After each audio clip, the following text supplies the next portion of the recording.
booked and then come take my hand. We're rebels with a paperback plan. Welcome to Booked and Banned, the podcast, where we discuss essential literature that has faced challenges and censorship. I'm your host, Naomi. During this episode, we'll be discussing The Chronicles of Narnia by C.S. Lewis. Our guest is Aaron, whom I know through my work with the Asian American Pacific Islander Employee Resource Group at the American Bankers Association. Aaron, welcome to the show. Please tell our listeners a little bit about yourself. Thank you, Naomi. I wonder if I might be one of your more random guests, but I met Naomi through actually Beverly Lyle, right? I was working at Carter Bank. I was a commercial underwriter. I was managing projects, and Beverly Lyle was in the CRA. On a random call with the bank leadership, she said, "Hey, the American Bankers Association, which most of you wouldn't know, is one of I think, the largest lobbying group for bankers in the country. Hey, they're actually starting a new Asian American bankers group." And my attitude for most things is I'll do anything once, right? I'll check out anything. So I said, you know what, let's check that out. They were just starting, and they're like, we need to come up with mission, vision, values, and I love that stuff. And so I kind of nerded out a little bit, and I said, yeah, I'll jump on that call, and did. And then presto changeo, I ended up becoming the chair of the new Asian bankers group, and Naomi was kind of the founding architect behind it. We had a little bit of overlap,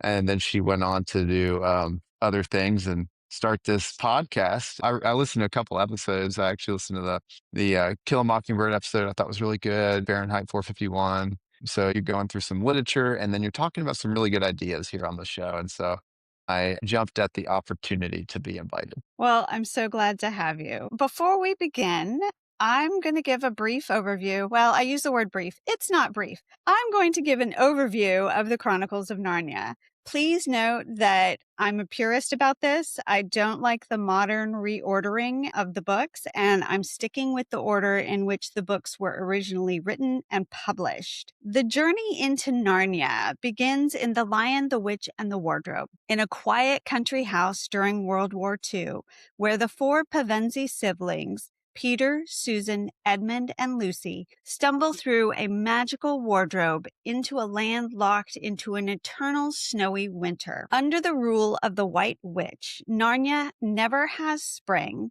but the arrival of the children and the return of the great lion, Aslan, signal a change. Through a story of betrayal, a profound sacrifice, and a final triumph, the children are crowned kings and queens, ruling through a golden age before eventually returning to their own world as if no time had passed. The magic returns a year later in Prince Caspian, when the siblings are pulled from a railway station back into Narnia. They find that centuries have elapsed. The talking beasts are in hiding, and the land is ruled by the Telmarines, a race of humans who fear the old magic. The Pevensies join Prince Caspian in a struggle to reclaim his throne, restoring the ancient ways of Narnia with Aslan's help. As time moves forward, the focus shifts to the sea. Lucy and Edmund, joined by their initially unpleasant cousin Eustace, reunite with King Caspian aboard the Dawn Treader. In the voyage of the Dawn Treader, their voyage to the eastern edge of the world is a series of trials on mystical islands, ultimately serving as a journey of spiritual and personal refinement, especially for Eustace, who is transformed by his encounter with Aslan. Eustace later returns to Narnia with his classmate Jill Pole to find Caspian's missing heir in the Silver Chair. Guided by the steady and skeptical Marshwiggle, Puddleglum, they venture into the Northern Giants' territory and deep underground. They must break an enchantment held by a subterranean queen to rescue Prince Rilian and ensure the line of kings continues. The narrative then pauses to look backward into the Golden Age in A Horse and His Boy. While the Pevensies are still on their thrones, a boy named Shasta and a talking horse named Bree escape the harsh lands of the south. Their flight toward the freedom of Narnia reveals the broader geography of the countries beyond Narnia and explores themes of providence and true identity. The penultimate story serves as the series' foundation, traveling back to the very beginning in The Magician's Nephew. Two children, Diggory and Polly, use magic rings to witness Aslan singing Narnia into existence. This prequel explains how evil first entered the world, the origin of the iconic lamppost, and how a simple wooden wardrobe became a gateway between Earth and the magical realm. The chronicles reach their conclusion in a final somber era in The Last Battle. An imposter Aslan is used to deceive the Narnians, leading to an invasion and the eventual end of the physical world. However, as the old Narnia passes away, the faithful characters are led by the true Aslan into a real Narnia,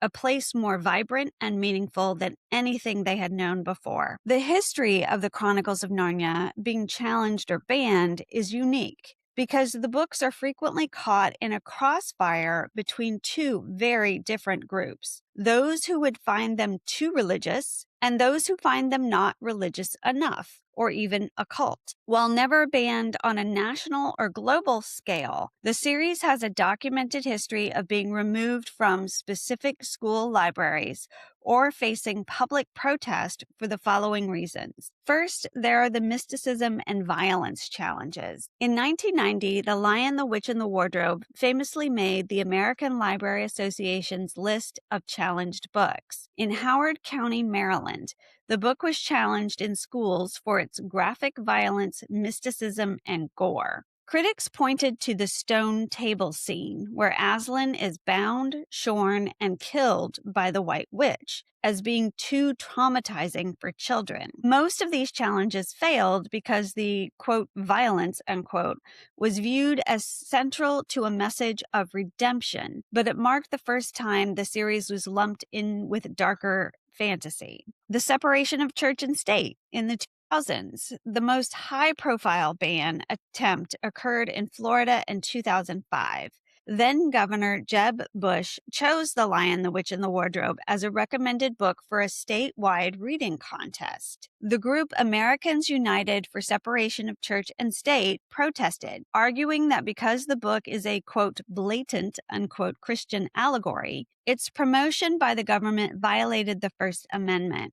They campaigned to have it removed from the state-sponsored list. While the book remained, it sparked a national debate about whether a work of fiction could be, quote, too religious, unquote, for public schools. Religious objections or so-called paganism. Interestingly, some of the strongest opposition comes from conservative religious groups. Despite the Christian themes, some parents have banned the books in their homes or private schools because they contain witches, spells, and mythological creatures like fauns and centaurs. Some critics argue that portraying a Jesus figure as a lion is sacrilegious, or that the inclusion of the Greek god Bacchus in Prince Caspian promotes paganism. Modern academic and literary criticism.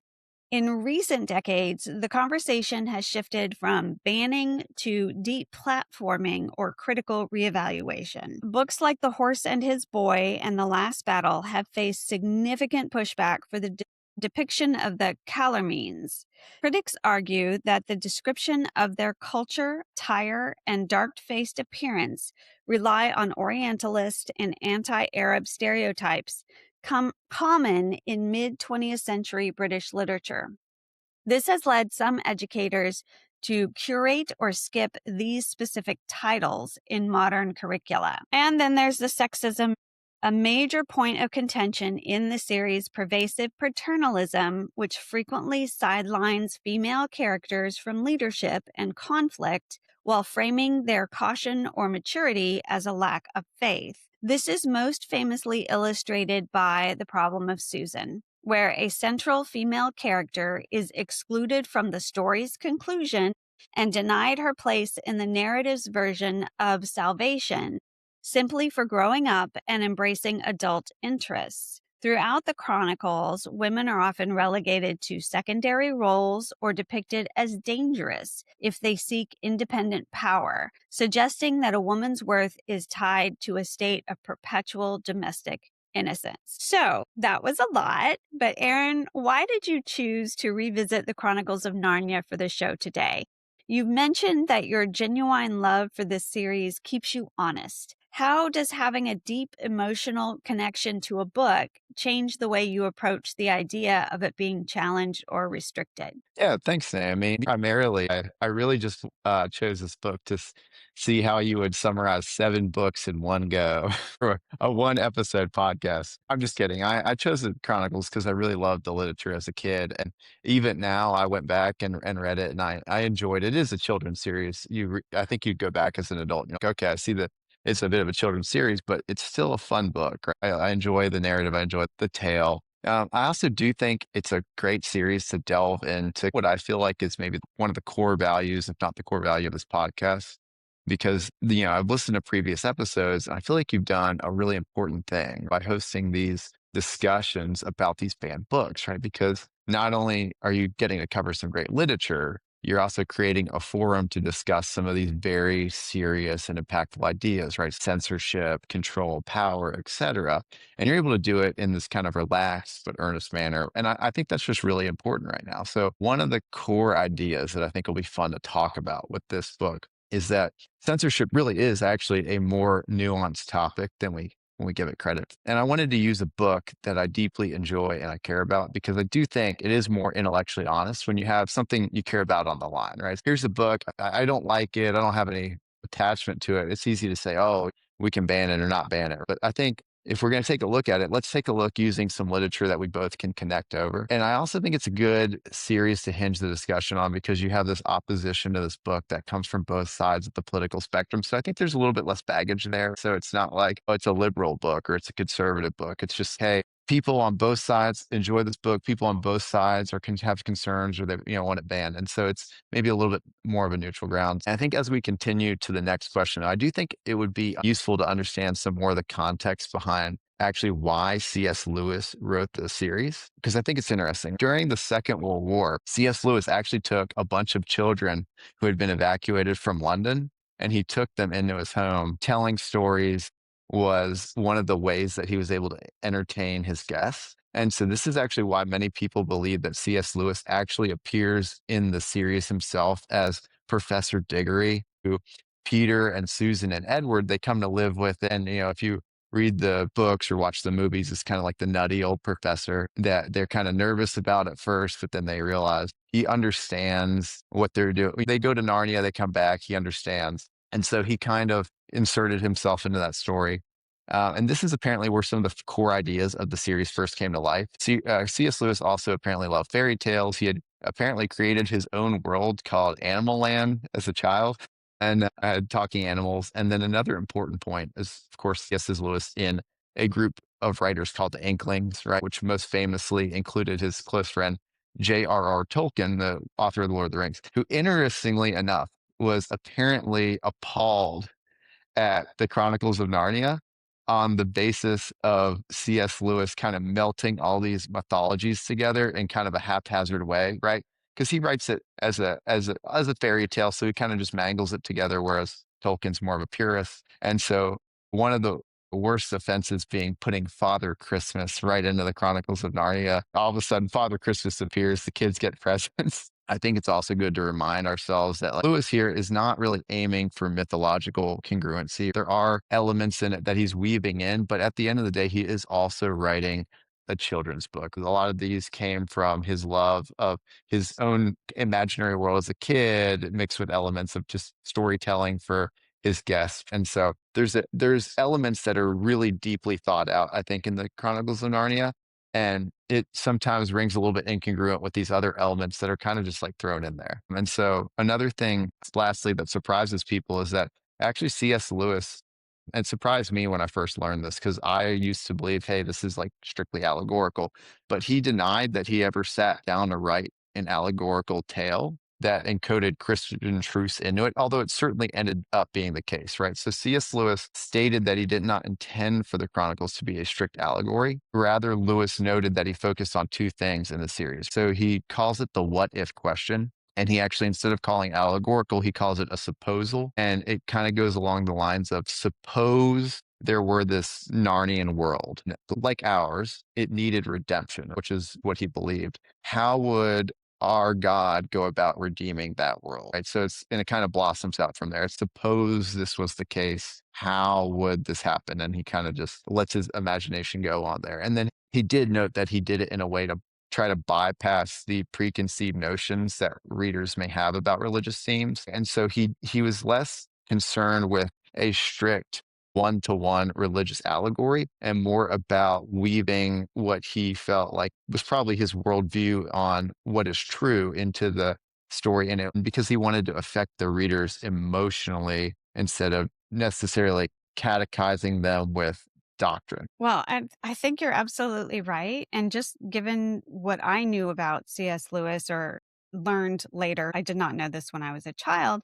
He was a Spenserian scholar and a Miltonian scholar. So he studied the Fairy Queen, which is a gigantic allegorical poem about Christianity that Edmund Spenser wrote 4 centuries ago. And I'm sure that that influenced C.S. Lewis into writing this idea of the supposal, because that allegory was something that he studied very intensely. He also studied Milton, Paradise Lost and Paradise Regained. And I think there are Easter eggs in the books as I read them now as an adult, not something I ever realized as a child. But there are scenes which are similar, or tropes that are similar to things from the Fairy Queen or from Paradise Lost. But when I first read these books, I read them when I was 7 years old. These were some of the first chapter books I had ever read. I convinced my mom, I found the set on the bookshelf. I convinced my mom to take it out of the plastic. You know, she had bought the set together and she let me read them. And basically, every year after that, as soon as school was out, I read all 7 of the books up until I was about 15 years old, because that was how I started my summer reading program, is what I called it. And for me, it was just the wonder of the story. I was also learning a lot about Greek and Roman mythology during the same time frame. So the appearance of fauns and centaurs was just kind of an extension of that Greek mythology and did not register with me at all as anything that was in conflict, I guess, with the Christian allegory. But also, I had no idea that there were any Christian themes whatsoever in these books until I was an adult. That just totally went over my head. So when we look at the various protagonists and villains across these 7 books, from the chivalry of the Pevensies to the predatory Lamia archetype of the Lady of the Green Kirtle, how does the series define noble behavior? How do these definitions rely on a landscape of power where male authority is framed as natural and female independence is often depicted as deceptive or a monstrous threat? Okay, wow, that's a multi-part question there.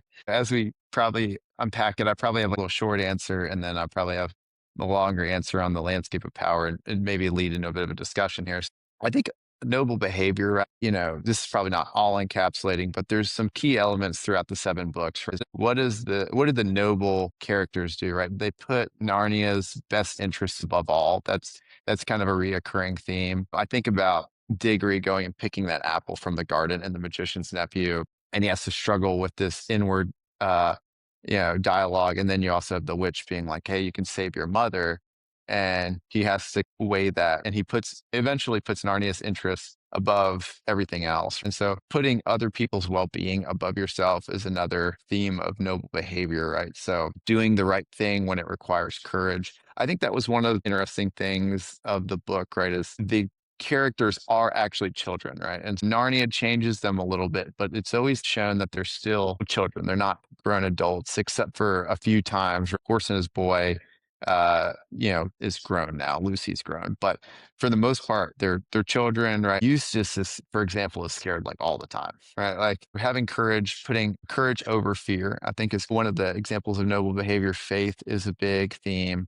And also this battle of the wills. One of the themes that reappears often is characters wrestling with both with kind of this battle of the wills, sometimes against external temptation and often internal, so often at the same time. So if we go back to Diggory picking the apple, right? He had the witch that was kind of tempting him externally, but it actually resonated with his own desire. You have that with Edmund in betraying his siblings, kind of wrestling with that. In Prince Caspian, the line appears, but only appears to Lucy, and Lucy feels like she's going crazy, and she has to wrestle with this idea of being laughed at because she's the youngest sibling, but also kind of having faith. And this goes all the way through, right? The silver chair, very, very obvious example of that. They're trapped down in the dungeon, right? And they're trying to rescue, I think it was Rillian. They're wrestling with the idea of the witch's enchantment, but they're also tired, they're hungry. And so this is kind of this reoccurring theme here about not only resisting external temptation, but especially when it aligns with your own desires, your own shortcomings, your own character flaws. I see C.S. Lewis dives into that a lot. So on noble behavior, I'd say that's my answer. Regarding the landscape of power, I think that's just a really interesting discussion. I think it's safe to say that C.S. Lewis would have absolutely seen male authority as natural. Now, I think the actual discussion is probably a little bit nuanced. So maybe like a quick aside is this is probably one of those those discussions where feel free to talk back, feel free to disagree. And I imagine almost this is something where it's two friends, we're a couple glasses of wine in, and you're like, hey, this book is written poorly because here's all these things. And I'm like, well, yeah, I don't know. So what I would say is, here's my thoughts. I do think the Lamia is is a powerful villain archetype in the Chronicles, right? But I do think it's a little bit more nuanced because I think you have a couple other villain archetypes, which is you kind of have the scheming despot is what I'd categorize it. In Caspian, Uncle Mirez is the scheming despot. He's kind of this evil tyrant, has his master plan. You have the horse and his boy with the Tizrock, right? And his son, they're both scheming in different ways. They're both kind of despotic, right? And then you have the last battle, right? You also have this power hungry male archetype as well. And then you also have kind of this bumbling schemer as another villain. They think they're powerful. They have these, delusions of grandeur. They're evil, but they're more of a lesser evil, right? And they cause more of a great mischief, more so than they're truly pulling the strings, right? So you have Diggory's uncle, where he thinks he's this great, powerful sorcerer, and then he turns out to be kind of the sham. You have the fisherman and the horse and his boy, where Shasta's father is kind of the schemer. And then last battle, you have Shift, the ape, where he thinks he has this grand plan, but it turns out that he ends up just being a cog in a greater machine, right? Both of those two archetypes are predominantly male. And so I would say it's a little bit more nuanced than all the villain archetypes. Obviously, the Lady of the Green Kirtle and the Witch are very powerfully written. They're more evocative characters, but in terms of like just representation, on the flip side, I'd also say, you have Susan who kind of falls off the ladder, and we could discuss that because that's a really interesting thread if you want to pull it. But then you also have Lucy, who's kind of typically viewed as the purest good of the Friends of Narnia, because she has this unwavering faith. She has this courage and this goodness where she's one of those characters whose faith really doesn't waver, except for there's that one moment where she feels like she's going crazy, but she's the one who finds the wardrobe. She goes into Narnia, she comes back, she brings people into Narnia, she believes in Aslan, she has faith. And so all through the series, she's kind of, I think, maybe the moral center in a lot of ways. And I'd say C.S. Lewis certainly writes female characters and male characters with more distinct gender differences than most authors would today. He references that different times with boys and girls. Most notably, I think when the girls fight in battle, they always are archers, so they're never sword fighting. But I think a lot of that can just be answered by the context of the time more than any particular view that C.S. Lewis has on women, because there were really no women in combat at the time. So I actually think it's interesting that he does include these women in these heroic tales that involve combat. Most interestingly, Aravis, Jill, and Polly are actually introduced and written as contrasted as generally more impressive than their counterparts, because there's usually a boy-girl balance. And so you have Shasta, who doesn't know anything, and then you have Aravis, who's hybrid, who comes into the story. You have Polly and Diggory. Originally, Diggory was dirty. He was about to cry. And so I think actually a lot of times C.S. Lewis writes these male characters as initially really unimpressive. One of the quotes from the last battle, with Jill is that Jill goes off, she disobeys orders, she sneaks off through the woods and just grabs the fake Aslan. And so then Tyrion says, Jill, you're the bravest and most wood-wise of all my subjects, but also the most malpert and disobedient. That's actually I think, an example of female independence where he writes that into the story. It pays off, and it's a bit of a winking character moment. I think this could be a good discussion. It's a lot more nuanced. And then as far as the male authority, like you would absolutely view male authority as more natural. If we're looking at the context of what he's trying to drive here, though, I think more than male authority, C.S. Lewis is trying to present the idea of divine authority being the most natural, because you have the kings and queens of Narnia, and Peter is the high king. But one of the big themes is that all the kings and queens of Narnia are installed by Aslan. He exercises authority over them and Narnia, and actually over, it turns out later on that he exercises authority over all the worlds. And the kings and queens are shown even in these times where Aslan's not appearing. At the end, he usually appears, and it turns out that he had authority over them the whole time. And I think that is probably the central theme in terms of authority that C.S. Lewis is trying to convey. I think there are a lot of nuances. I especially like your idea how some of the male female characters are balancing each other out. You know, with Jill and Eustace, Jill is much more skilled at most things than Eustace. Diggory and Polly, Polly's got a good head on her shoulders. Diggory is also very stressed because of his mother and her near terminal condition. I also think of Lucy and Edmund in opposition in the same way, because Lucy discovers Narnia.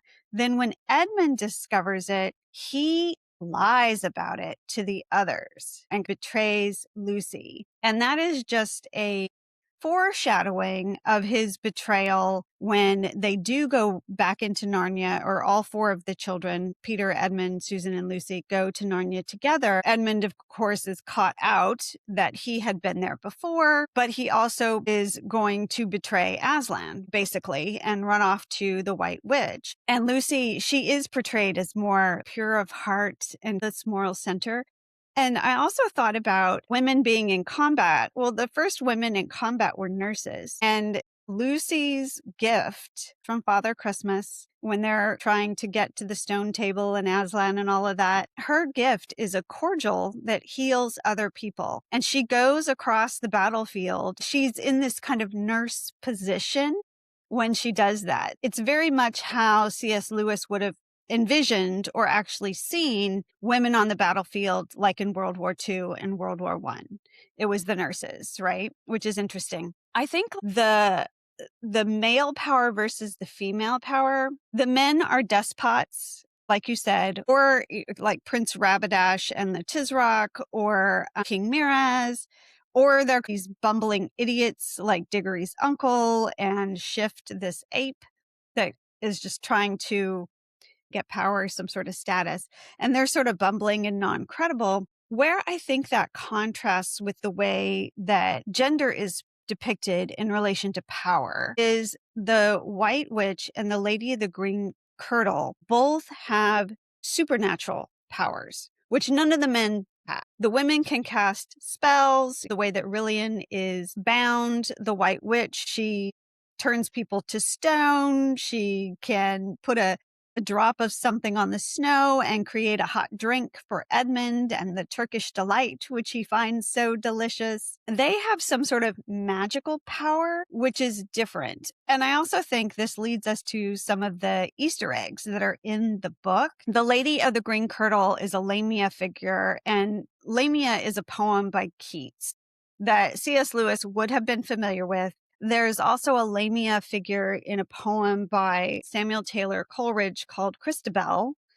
And it's where a woman looks like a woman by day, but under certain circumstances or at night, she's really a snake or some sort of serpent. It's this kind of manifestation of evil. And also the Lamia, particularly in Christabel, there's a green shading around it, or she had this green aura. And so when she becomes the Lady of the Green Kirtle, in a way, C.S. Lewis was drawing on both Keats and Samuel Taylor Coleridge in the creation of this character, which is really interesting to me. I wonder about these depictions of power because the men have military and political power, and the two women depicted as villains, they have a kind of supernatural power that is ultimately defeated. And this is where I also think you're spot on. It's because of the divine power of Aslan that interferes or intercedes. It's that divine power that's the real power, which is what I think C.S. Lewis would say. I don't know. It's an interesting discussion. I think that's some good points. I do agree with you that the female figures, their power is supernatural, whereas that is totally absent. The closest thing to it was Diggory's uncle, but in light of the witch, he turns out to be a complete fraud. Right?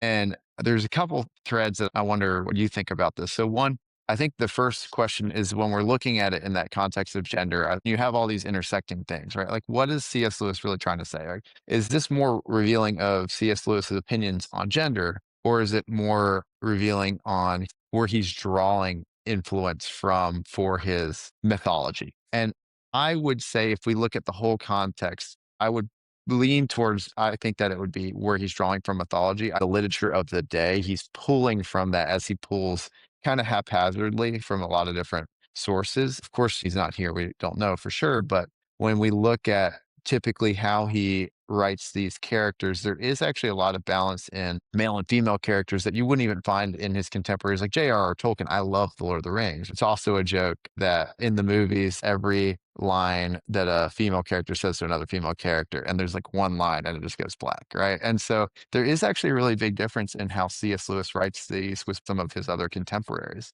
And so I would probably lean towards it being where he's drawing on the mythological side. What do you think? I think so too. I think he was so heavily influenced by his studies of Spenser and Milton and a lot of classic British literature, the literary canon, that he was definitely drawing upon that. And one thing I used to tell my cadets when I was a professor was to understand the literary canon, you have to know Greek and Roman mythology because you have to be able to understand some of these references that are made in a lot of poems, even things written contemporaneously. You still need to understand Greek and Roman mythology, and you need to understand Christian symbolism. I am not a Christian. I'm a Jew, but I have to understand Christian symbolism to really understand some of the references that are being made in a lot of poetry and a lot of literature. So I think you're right. I think he was heavily influenced, and I think that those things are really important. My problem with a lot of fantasy literature, especially not so much fantasy that was written 50 years ago like this was, or 70 years ago now, and also it was written for children. He wasn't trying to do the great British novel or anything like that. But Tolkien might be a little more responsible in this way because he was writing epic fantasy. So let's take George R.R. Martin and the Game of Thrones. You know, I call him Georg, and he's never going to finish that series. There, I said it. He's not. Anyway, he's writing fantasy, but he's also reproducing some of the same things that are in The Lord of the Rings and the Chronicles of Narnia, and in a lot of medieval ideas, Mort d'Arthur, Ivanhoe, that sort of thing about knights and gender. And I'm like, it's a fantasy. And you're telling me you cannot reimagine gender any other way, right? You cannot imagine gender equality in a fantasy.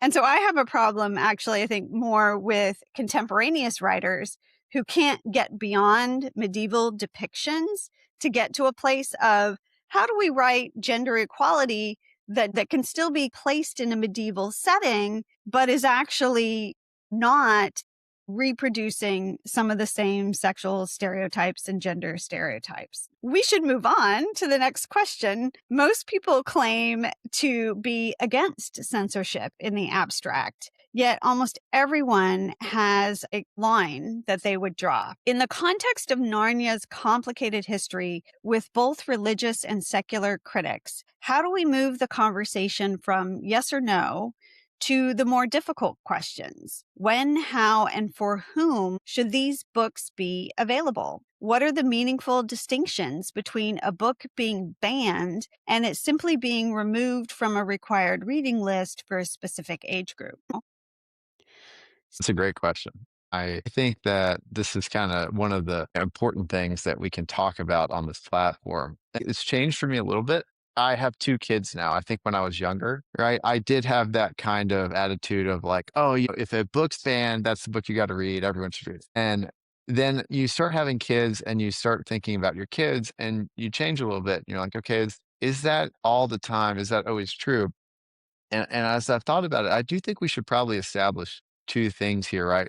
Because I think a lot of people are like, no, no censorship ever. Or I guess maybe some people are like, yes, censorship, which is kind of weird stance. But I think there is a situation in which almost everyone would agree on censorship. And I think there's a situation in which almost everyone should be opposed to censorship. I think the opposition of censorship should be pretty easy. Here's a book that showcases the value that we all believe in, like kindness. We're going to get rid of all books that have themes of kindness in it because we think that weakens society. You can't buy it. I think probably everyone that's reasonable in any way says, hey, that's absolutely a red line. That's a no can do. We should not do that. And then on the other end, I think a good example of this is there's a book, The Anarchist Cookbook, was popular with kids when I was in high school. It's basically how to make pipe bombs. I think some things were inspired, maybe the Columbine shooter. Actually, the author of the book later came out and said he regretted writing it and wanted it to be pulled, but it can't be pulled because you have this First Amendment thing. And so there's a situation where some teacher decides that the Anarchist Cookbook would be a great reading edition for middle school. And I think most people would say, I don't want my middle school kid reading on how to make a pipe bomb. And so there's kind of this spectrum here. These are kind of the ridiculous ones that we can all agree on. But then what that means is that there is scenarios in which censorship is completely not okay. Right. And we should fight it. And then there's also scenarios where some censorship, if you're making it a binary, yes or no censorship, where the binary of yes censorship would actually be appropriate. And so that leaves us to fight and argue and discuss and try to figure out how close we can get together in the middle, right? And so I think that there's a tension here that we have to embrace when we have these discussions. And because I think there's a lot of intersecting things here. And so you have this individual versus collective. The individual person doesn't like this or does want it, likes it, doesn't like it, whatever. Where you have a collective that has one opinion about whether we should have it or not have it. So there's kind of a power play there. There's a power dynamic between parents versus schools. So how much control should a parent have over what their kids can or cannot read? But at what point should the school systems step in and say, I'm sorry, but we're going to draw the line here. Your kid needs to be able to read and think about ideas. Or, I know you think this is okay, but we're going to say no, right? And also, there's an idea of access versus curriculum. I think there's not a lot of people who would say the Chronicles shouldn't be published, which is what I think makes it a good vehicle to discuss some of these topics. But there are a lot of people who would say, I would want to limit access. And usually it's to children, right? So the opposition to, for example, Jeb Bush putting it on the required reading curriculum isn't that they say, hey, I don't think that this book should have been written or should be published or people should never be allowed to read it. It's they're saying, hey, I don't want my kid to read this at this age. And I think that's a different discussion as well. On the flip side, too, there's a tension because people do want to push their worldview. Everyone has some kind of worldview. It's good to know what your worldview is and be able to advocate for because it does matter. Everyone has something that either they think people should believe in or think are dangerous. There's things that people would find abhorrent. There's ideas that if someone came out and said, I subscribe to this idea and I want free, unfettered access to pass this idea on to, a younger generation, you would say, hey, that's a red line for me. And then also we do want to pass ideas on that are good, right? And so there is actually probably some use in advocating for what you believe, advocating for your worldview. And then there's also this idea of we need to have some understanding and nuance and realize that it's not this black and white issue. I don't think we'll solve it on the podcast, but I think we could shed some light on it and maybe discuss it a little bit. What do you think? Do you have anything to add to that? Absolutely. First of all, I'll talk about the Chronicles of Narnia specifically. I read them with my daughter when I became a parent and when I felt that she was old enough. I don't think she was quite into chapter books yet on her own, maybe very close, but I read them with her so that I could say, well, we wouldn't necessarily think that the girls just have to be on the sidelines these days, would we? And I could address anything that I felt was outdated, I guess you would say, in C.S. Lewis's writings with her as I read along. What I object to is if a parent doesn't want their child reading a certain book, they absolutely have the right to say, my child is not going to read XYZ. That's fine, whether it's the Chronicles of Narnia or something else. What I would object to is when books have been in school libraries and they are considered of good literary or historical merit, something like To Kill a Mockingbird or another book along that vein. What I have problems with is a parent says, well, I don't want my kid to read that, but I don't want your kid to read that either. Well, I want my kid to have access to that. I want my child to be able to read something that I think is of good literary merit. It is very definitely reflective of its time. You know, it uses the N word, that sort of thing. But it also talks about how the situation really was concerning race in this southern town in a certain time. So I don't think we should restrict literature just because it makes us uncomfortable. I also put a lot of trust in school librarians to actually know their job and know what should be in the library or not. Should a bodice ripper romance novel be in a middle school library? Probably not. And so I'm going to put my faith in the librarian to sort things like that out. In my own high school, when I was growing up, there were certain books that said only juniors or seniors could check them out because the content of the books was considered very mature. They were still appropriate for high schoolers. Also, the school librarian, she knew I was a very precocious reader. She removed that barrier for me. I could read anything in that library. I didn't have to wait until I was a junior or senior. So I don't think that any sort of restriction should be age-based. I know we resort to that a lot because it is much more difficult to look at each child on a case-by-case basis and say, you're mature enough to handle this, you're not mature enough to handle this, or your intellectual development has reached a certain level. So I know we kind of link it to age, but I think we should also be able to make exceptions. And yeah, so I think that there's a middle ground. I don't want someone else declaring a book off limits for me or for my child. I want to be able to make that determination myself. But I'm also not going to impinge upon other people's rights to say my child should not be reading this content because perhaps they know a lot more about their child and what their child is emotionally ready to handle. But again, I don't think we should remove books just because they make us uncomfortable. I think that's a good part of literature, and I think we need to keep that up. I agree with you. I would say certainly substantively right on the idea of like, I would want my kid to read To Kill a Mockingbird. I would also probably be with you if, you have a PTA meeting and someone's like, hey, I don't want my kid reading that, and I don't want your kid reading that. But I will also give them that there's a little bit of nuance there, especially when it comes to children, right? If my kid is very extroverted, if my kid reads To Kill a Mockingbird, she is going to tell your kid about it. Right? It's a core idea of censorship, right? On paper, it makes sense. They're like, hey, don't censor me, but you can censor yourself. But there is this thing of ideas do spread, right? And it is very hard to keep ideas from spreading, especially among a group of peers, a group of kids.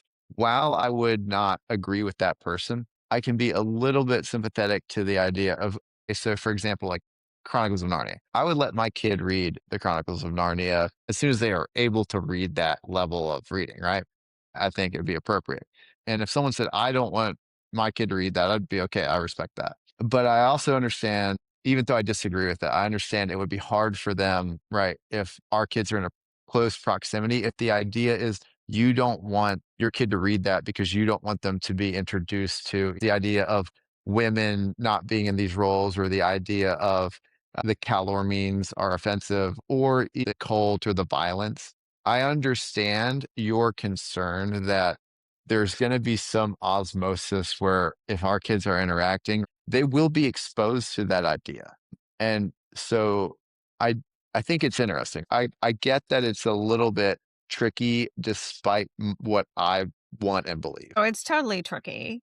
And the ideas are going to spread by osmosis. I never let my daughter watch Hannah Montana, but all the other kids in daycare had watched it. So she knew about it, and it was what it was. But I also think that's where parents need to be very active in contextualizing that content. Even if they're not letting their child read it themselves and the kid hears about it, they should be able to have that kind of conversation with their child to talk about it, even talk about, well, I don't think this is right for you to read maybe right now, or I don't think that this is right for you to read ever.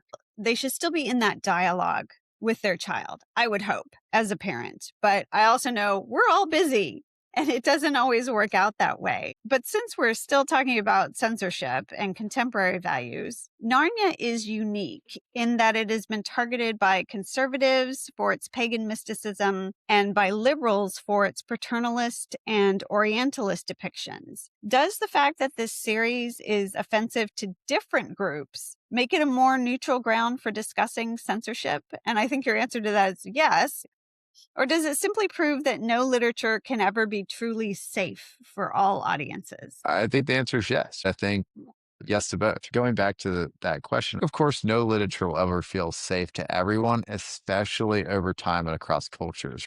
I think that C.S. Lewis writing at that time, for example, on gender, I don't think it received a lot of criticism at that time, but across time, as things change, it's getting retroactive criticism. If you could write a book now that everyone agreed with, you definitely couldn't do it right now in our society. But let's say you could, across time and across cultures, someone would feel threatened or unsafe, right? Because these are not objective norms in our society. These will change over time to what is the orthodoxy of belief. Not only is, fought over currently, but like the prevailing winds will change over time as they've done for a while, right? And so I think that no literature will ever feel safe. And so this is why I generally lean towards children. I think are a little bit different subcategory, but in terms of adults, in terms of, hey, you're a grown adult, typically, I personally am pretty pro unfettered access. You just have to understand that like no literature is safe. There's nothing that will make everyone feel safe. And so if you don't feel safe,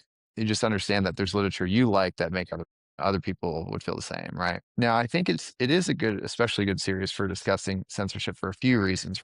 One, it's a children's book, and so the content isn't really that severe in comparison to a lot of banned books. We're not discussing, to go back to the anarchist cookbook, I'm not like, hey, I think your kid should learn how to make a pipe bomb. I'm just like, hey, here's a story with some ideas that you may find outdated or offensive, or there's some violence and mysticism, right? So it's just like a lower stakes book. I do think it offends across the political spectrum, which is helpful when you're trying to have a discussion to say, hey, you're not being targeted here. Of course, it's also religious, but it's not explicitly so.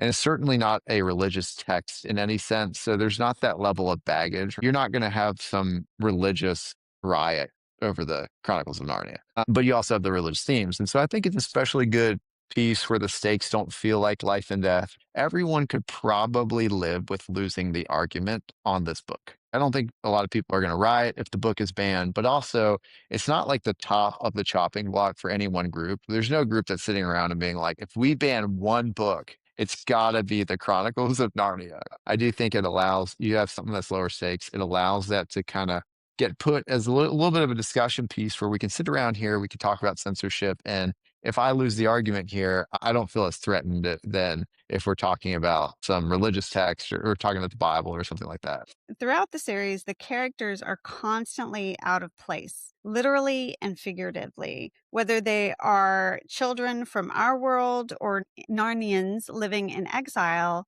How does the narrative define what it means to truly belong to a land? And is Narnia portrayed as a permanent home for everyone? It's a great question. I think it's Interesting that you bring this up because we talk about the Christian themes and narratives. I think this is one of the most explicitly Christian themes that he's exploring in the book. So a lot of this is, in my opinion, C.S. Lewis is exploring the Christian idea of transience in our temporal lives in contrast with the immortality of the human soul. You can actually read about this in Lewis's other writings, and that's one of the reasons I would believe that. So there's a essay he writes called The Weight of Glory, and he writes, "There are no ordinary people. You've never talked to a mere mortal. Nations, cultures, civilizations, these are mortal, and their life is to our life as the life of a gnat. But it is immortals that we joke with, work with, snub, and exploit. Immortal horrors or everlasting splendors. This does not mean we are meant to be perpetually solemn. We must play, but our merriment must be of that kind, and is in fact the merriest kind which exists between people who have from the outset taken each other seriously, no flippancy, no superiority, no presumption." And so Lewis toys with that idea a lot in the Chronicles of Narnia. One, the Chronicles, which I think is interesting, take the children seriously. And I think that is one of the things that make it such a compelling book if you're a child, is this idea that even in this adult world where children are shown as they're a little bit weaker, they are less capable, but they're taken seriously. And Aslan takes them very seriously. But also this idea is that Narnia itself is just a shadow of the real Narnia, and our world is a shadow of the real version of our world. And much of the themes is the idea of being tasked with something that is seemingly beyond yourself, but you're also not putting your identity in the outcome, because it's like in the last battle, right? So there's this is incredibly high stakes. It's for the fate of Narnia. But then afterwards, they actually lose the battle. They lose the last battle, and then it zooms out, and then it shows that the stakes were pale in comparison to the real thing, as it were, right? I think literature impacts and I think this is C.S. Lewis imparting his worldview, that what is in front of you right now is not the real thing or the final iteration. It's only a copy of the real thing. So actually one of his most famous theological treatises, which is Mere Christianity, he overtly communicates this idea. He writes, "If I find in myself a desire which no experience in this world can satisfy, the most probable explanation was that I was made for another one." So I C.S. Lewis, I think, very heavily is communicating this idea and weaving it into the framework of the Narnian world. And I think that that also is right out of Plato and the idea of the cave. And that actually is a great segue into our next question, because many readers, myself included, we enjoyed these books multiple times as children without ever recognizing the Christian symbolism or the figure of Aslan as a religious stand-in. Now that we can see those quote unquote Platonic shadows and theological layers more clearly as adults, does it change your view on whether children should be guided through these texts, or is the hidden nature of the message part of its literary value? The Platonic cave idea is another one of those Easter eggs in this text. So, how does recognizing that message change your perspective on the series? As an aside, I can't remember. I think maybe he does reference Plato in one of the books. Does Yeah, he? he does. He says it in the last battle. It's a comment by Professor Diggory Kirk, who is the C.S. Lewis stand-in. He talks about Plato. He makes some aside comment, like he's muttering under his breath about Plato and what do they teach children in schools these days? Yeah, he's like, it's all Plato or something. Yeah. Okay. Yes. So yeah, I think absolutely it is. Yeah, you spot on with the Platonic shadows. I think it is something that makes the series so special because it deeply weaves in this meaning, but it doesn't explicitly proselytize. And so what I mean by that is that if you have two different people, one person can read this and enjoy it on a surface level, without having to have the same faith worldview as I do. But on the other hand, I'm able to, deeply understand and connect to the meaning behind the story because there's a shared understanding of some of the supposition with the author. I don't know if you have to force children to engage with the material that deeply. And I think that was one of the things that make this literarily valuable because it's definitely not the mythology. You get older and your mythology is great when you're younger, and you get old and actually incongruence is a little bit bothersome. And so you're like, okay, but if the literary value, I think, is that a kid can read this and be a kid. You don't have to parse through the the theme of transience, right? You can just say, wow, this is a really great book. And then you can grow up and you can read it and you can reflect on the meaning that he's trying to weave in there on your own timeline. And I think that's good. And I think for me, if my kid reads it and wants to explore it, and like I'm happy to, share with her two daughters the meaning behind it because I find it special. But if they just want to read it and they think it's a great story about this fantasy world, then I think that's fine. And so that is, I think, one of the things that puts this series kind of on the shelf with some other good literature. I absolutely agree because when I was reading it as a child, it was with awe and wonder. I just loved the story.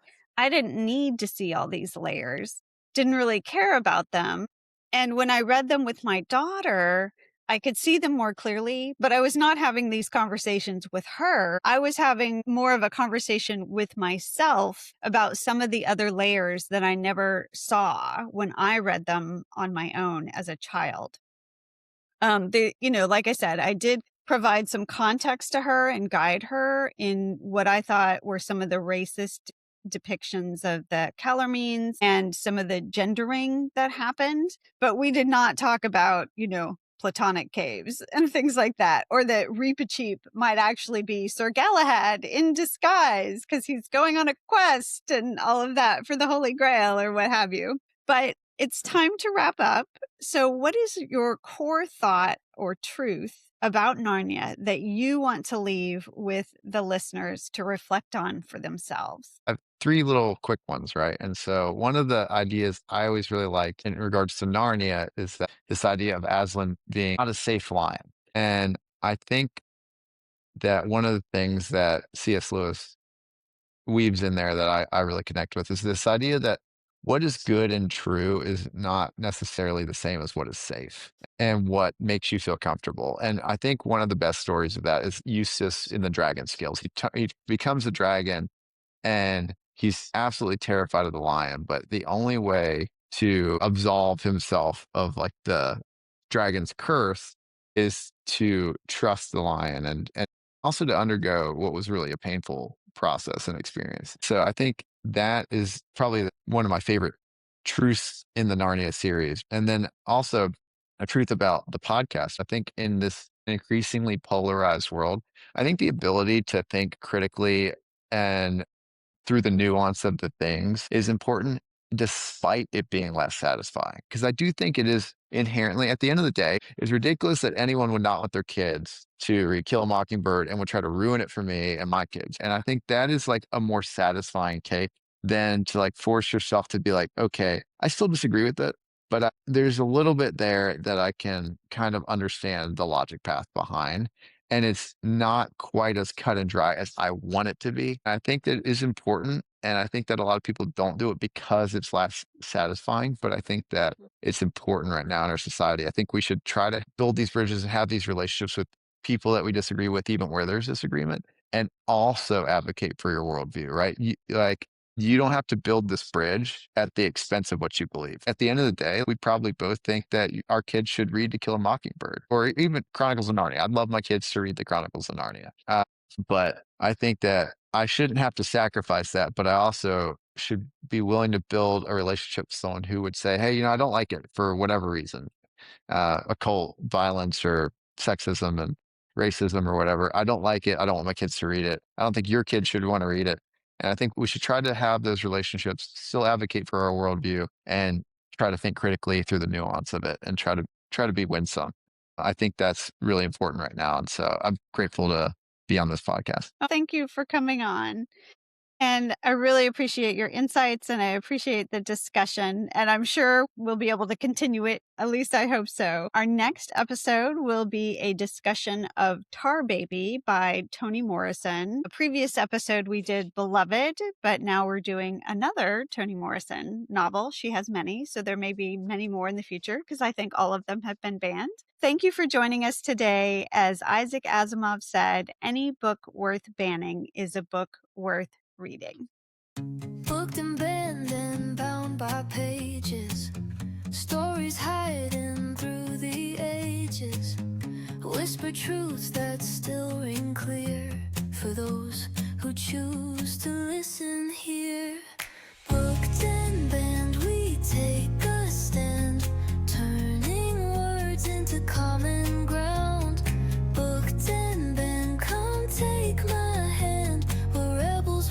paperback.